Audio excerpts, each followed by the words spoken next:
I'm Ellen, 32 years old. I've been dating Jim for 6 years, and after 5 proposals, I finally got a yes. Now we're deep in wedding planning, but I'm so happy. I can't help but hum a tune. Wow, we're really getting married. One day while looking over our prenup, I was feeling on top of the world. But Jim, does this really matter? As I signed the contract, I tilted my head in wonder. You see, Jim's one condition for accepting my proposal was to have a prenup. Assets we bring into the marriage stay our own. No meddling in future inheritances. If things change, like having kids, we'll revise the contract. I get that it's important, but did we need it in writing? When I asked, he said, Well, think of it as insurance. Oddly vague, but if that's all it takes to marry Jim, I didn't dwell on it. However, the reason behind this would soon come to light. Jim has 2 older brothers. I met them briefly before the wedding during a visit to my future in-laws. They're not bad, but both are a little quirky. Listen to them, but don't take everything to heart. Otherwise, you'll get carried away. Caught off guard by Jim's blunt intro, I chuckled awkwardly, noticing that even my future in-laws agreed. I didn't think much of it, especially since our next meeting was at the wedding. Then, out of nowhere, I get a call one day when Jim's working over the weekend. Hey, do you like fish? Caught off guard, I hesitated. Who is this? I rack my brain for anyone who calls me Ellen, but no one comes to mind. But wait, they know my home phone number, so it can't be a stranger. I think to myself as roaring laughter comes from the other end. It's me, Jim's big bro. Your big brother, Ellen. My brother-in-law? Wait, is it the eldest or the second son? And what's with Ellen's big brother?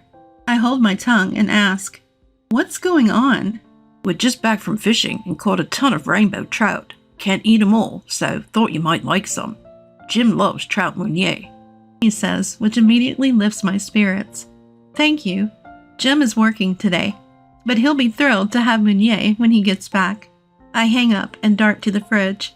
Good thing I have onions, bell peppers, and carrots in stock. Just as I finish julienning a heap of vegetables, someone arrives. It was Evan. I open the door and smile.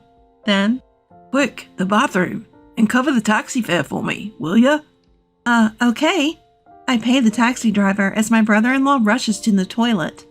After settling the bill, Evan comes out of the bathroom, takes a deep breath, and grunts. Thanks. And while you're at it, my brother-in-law extends his palm towards me. Hand over some cash. Huh? Reading my confusion, he clarifies. For the fish. Let's say $50 should do it. What? I nearly dropped my wallet in surprise. I should have asked earlier, but I had assumed that the fish were for sharing, not buying. Of course, I felt bad for just taking. So I had prepared some unopened premium snacks as a thank you gift. So I wasn't expecting it to be totally free, but $50? My brother-in-law looks at me as if it's only natural for me to pay. He's made the effort to come here. He's brought a lot of fish, and the last thing I want is for this to turn sour. I calm myself and pull $50 from my wallet and hand it to him. Thanks, the fish are in the cooler. I'll leave the gear here. Tell Jim to get it back to my place later. Gotta go. Wait, Evan? I'm puzzled by the casually abandoned cooler and fishing gear in the foyer. Ignoring my confusion, my brother-in-law takes the $50 and swiftly leaves. Wait a second. He's already gone, leaving me blocked in by the gear. What the? Why leave all this stuff here? Our place isn't big. It's in the way. Oh, and the taxi fare. I remember that he hasn't paid me back for fronting the cab fee. I hesitate to ask Jim to both take the gear back home and collect the taxi money. Then when I open the large cooler my brother-in-law left behind, I can't believe my eyes. On a bed of overly piled ice lay only 3 small trout, each barely 2 inches long. You've got to be kidding me. I slumped down in my doorway, defeated. What am I going to do with the shredded veggies? I had other issues. but I was too stunned for other words. Months later, I found myself heading to a cafe. I have something important to discuss, but keep it a secret from my brother. The one who reached out in a desperate tone was Brant. My brother-in-law warned that it was an important matter that also could affect my husband's future, and insisted that I shouldn't even tell my parents-in-law or my husband. Though it felt a bit sketchy, the cafe he chose wasn't a shady place, and it was during daylight hours, so I decided to at least hear him out. Ellen, over here. As I walk into the cafe, I'm greeted loudly by name. The shout echoes in the cafe, drawing the eyes of other patrons in my direction. Embarrassed, I nod my apologies to the surrounding customers and hastily head toward my brother-in-law's table. Haha, you're so shy, so cute, Ellen. His loud voice again attracts attention, making me cringe. Could you keep it down? Cutting off my request for him to speak more quietly, he blurted, Let me introduce you. This is my new girlfriend. A beautiful woman stands up from a spot I couldn't see. Hi, nice to meet you. Suddenly, I'm slapped hard across the face by a woman who angrily shouts, Are you kidding me? I'm left stunned, my cheek tingling. Why did a woman I just met slap me? As I'm losing my words, the woman storms out, loudly declaring, This woman is your new girlfriend. I'm disgusted. Goodbye to you. What the... Evan, what is going on? I wince at the pain on my cheek as I start to demand an explanation. Why did this just happen? Anger surges up inside me. You said this was important regarding my husband's future.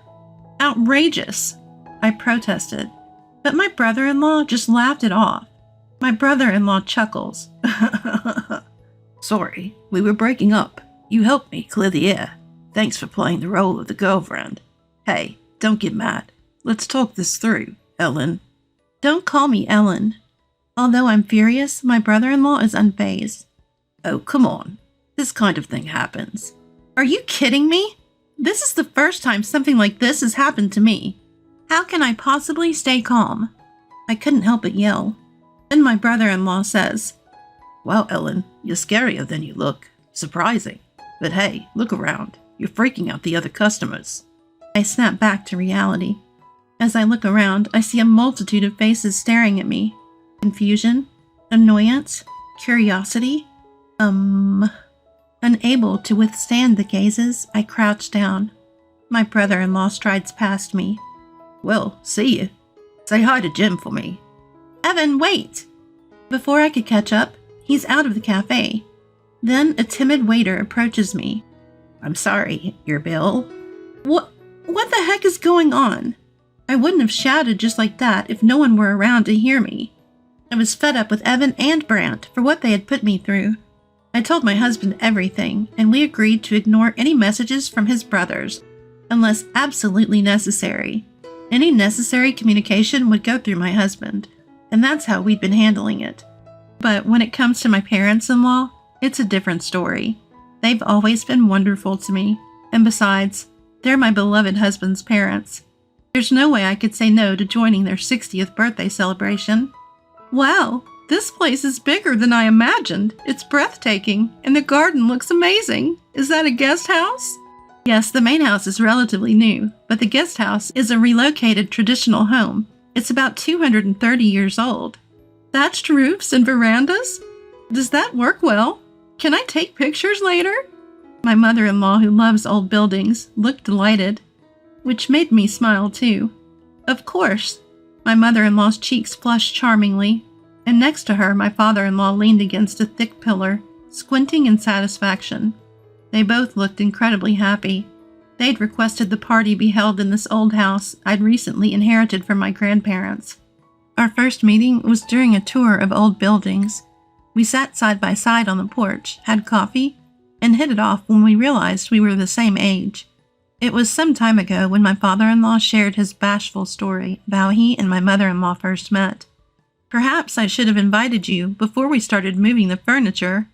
I felt a pang of regret. This house had been rented out as a restaurant until last week.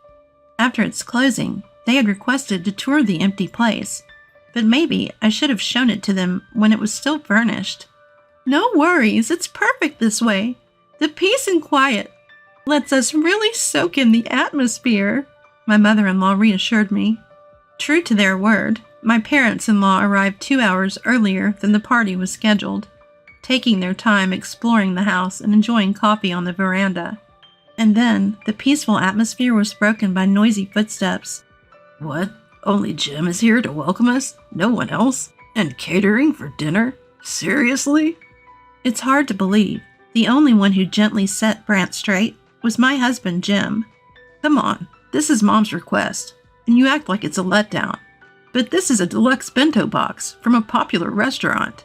Jim says this with his usual smile, the one I love so much. You act like it's just any lunchbox. Why didn't you just book the place during business hours? You're too cautious, Jim. Evan sighed as he said this. But seriously, how much does he think it costs to book an entire upscale restaurant?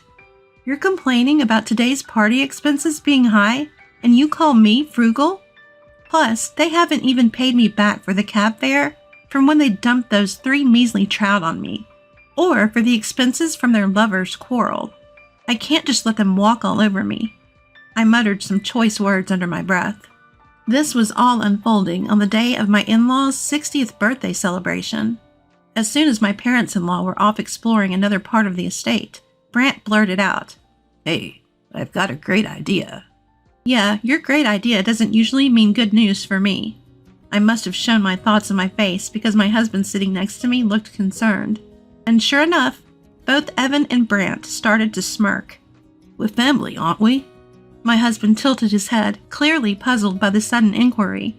This place is closed now, right? Yes it is. My husband nodded, and the 2 brothers leaned in eagerly. Man, you hit the jackpot, marrying into money. Yeah, really. You've got this massive estate all to yourself now. They sang this in a sycophantic duet. Are you guys misunderstanding something? But my husband's words went in one ear and out the other. Can't hog it all to yourself, right? A little sharing won't hurt. At this point, their enthusiasm almost made me nauseous. Then it dawned on me. What would you like? I forced a smile, and their eyes lit up. They clearly thought that my inheritance was also my husband's, and by extension theirs to enjoy. As if. When the topic of my inheritance came up, my husband asked, You've stored the prenup safely, right? I promise I won't interfere with what's yours, but I'm here if you ever need advice. That's what my husband said, and he really never asks for even a single dollar. I love how kind, clear-headed, and continually endearing my husband is. In stark contrast, the pitiful state of the 2 brothers. With people like that, there's no need for reservations. The location is prime real estate. Just step outside and you can get whatever you want right away. Plus, the mansion is really massive. I mean, it's too big, isn't it? Evan remarks. What if we told him? From today, your brother's family is going to live here. Cut ties if you're not okay with it. Brant says, grinning. I took a deep breath. Sure. The brothers tilted their heads in unison. Really?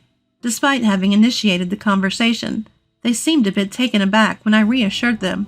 It's fine, really. Feel free to do as you please. Not just Evan's family, but you too, Brant. Here are the keys.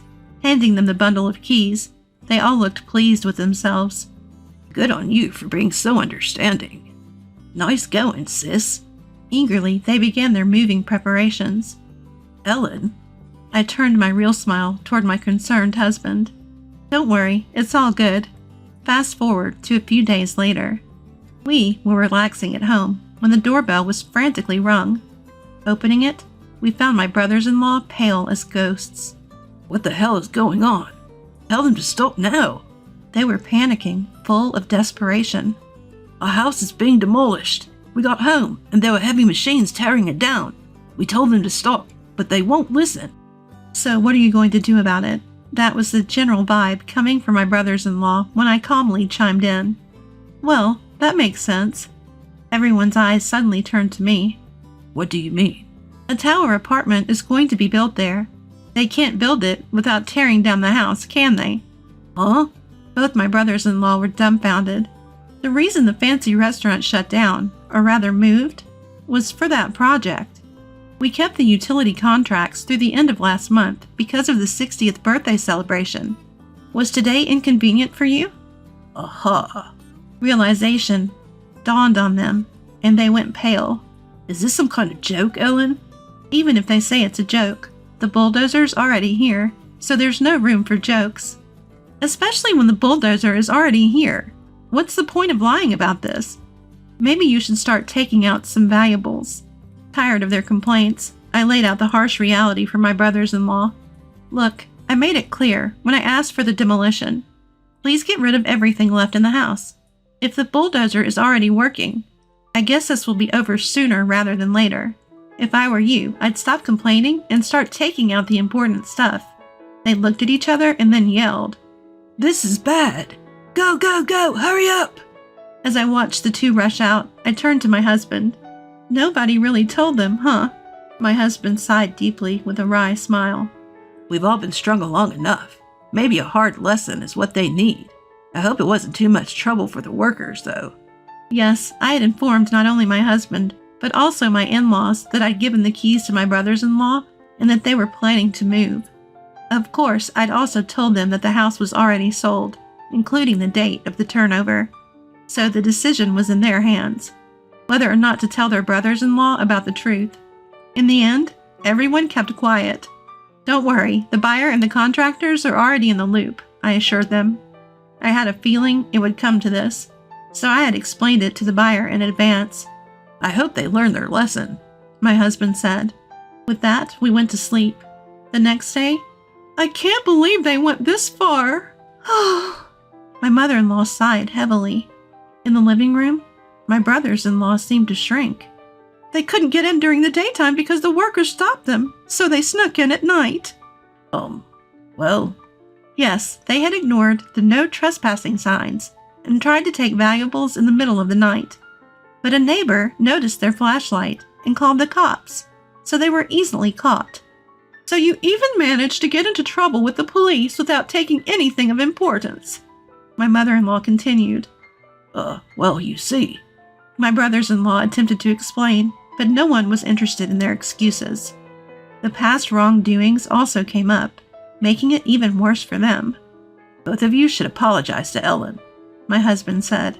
But then Brant, who had been meek until now, suddenly snapped at me. It's her fault to begin with. She tricked us. She willingly gave us the keys. Yeah, right. What's with this hypocrite? Selling the house without even telling us? Faced with their unjust accusations, I could only offer a wry smile. I think you're misunderstanding. That property, both the land and the building, were inherited by me. Jim even drafted a prenuptial agreement to protect it. So you guys never had any rights to it to begin with. What prenup? Contract? I had no intention of elaborating on the term prenuptial agreement, which seemed like a curse word to them. Also, the sale of the land and house was consistent with my grandparents' wishes. They had considered selling it several times before, and yet my grandparents had wanted to keep it as long as they were alive. To be honest, maintaining it was too much work, so when I inherited it, my grandparents had suggested I proceed with selling it. So I just followed through with the realtor my grandparents trusted. Of course, it's my right to sell the property. My brother-in-law has no say in it. But aren't we family? Don't be petty. While considering whether my brother-in-law would argue further, I think back on my past. I started taking marriage seriously about 3 years ago. My dad raised me all by himself. My mom passed away right after giving birth to me. Dad and I were the best of friends. We'd go camping in the summer and snowboarding in the winter. So many memories. But then, out of nowhere, he got sick and passed away. I felt pathetic for never being able to do anything for him, and it broke my heart to feel his absence in the home we had shared. My husband is the one who comforted and supported me through this. He helped me with the funeral and rituals, made warm soup for me when I couldn't move all day, and spent nights talking about memories with Dad. He was there for me, patiently and lovingly, as I came to terms with my father's passing. If we're getting married, If we're going to be together forever, it has to be you, Jim. If there's something you don't like about me, tell me and I'll change." I shouted that during my 5th proposal, and I convinced Jim, who hesitated because of his troublesome family, to marry me. I don't regret that decision one bit. I always wanted to honor my grandparents' wishes after my dad passed away. And then there are these in-laws of mine. You haven't learned your lesson, have you? I was going to go easy on you, but not anymore. I'm going to demand compensation for all the trouble you've caused. That includes taxi fares, overpriced fish, emotional distress from slaps, food and drinks at the cafe, utilities you used extravagantly in that mansion, and more." My husband enumerates the damages, leaving my in-laws speechless. "Are you serious? Down to the last detail? Are you thieves or what?" And then there was more to come for my tearful in-laws. "We're cutting ties." "Yikes. Wait, Dad, please." Afterward, they were ousted from the family, shunned by distant relatives, and left with no one but each other in a tiny one-room apartment. Is this really okay? It's so wonderful. In the newly built tower condominium, we became neighbors on the same floor with my parents-in-law. Of course, one of the sale conditions was that we'd get a whole floor in exchange for the land. Thank you for accommodating my wishes. Some parts of the old house my grandparents left behind, like beams and furniture, were incorporated into our new home. We took new photos with my in-laws. We'll display these next to the old pictures. Captured there were the smiles of all my loved ones. I resolved to cherish these smiles forever.